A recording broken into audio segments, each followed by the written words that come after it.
আপনারা কি জানেন পৃথিবীর সবচেয়ে ছোট গল্পটি মাত্র ৬ শব্দের?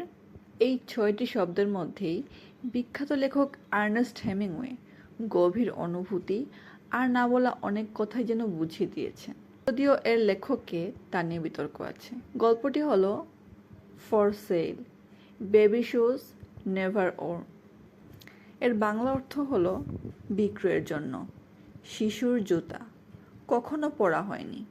এই ৬টি শব্দের মধ্যে গভীর এক বেদনার গল্প লুকিয়ে আছে, যা পাঠকের কল্পনার উপর ছেড়ে দেওয়া হয়েছে। তবে আপাতদৃষ্টিতে যা মনে হয় তা হলো সেই শিশু হয়তো জন্মায়নি, কিংবা জন্মের পরপরই হয়তো শিশুটা মারা গিয়েছে।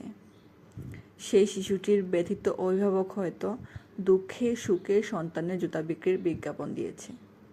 এটি ছোট গল্প বলতে আমরা যা বুঝি তার সবচেয়ে সংক্ষিপ্ত অথচ শক্তিশালী উদাহরণগুলোর একটি।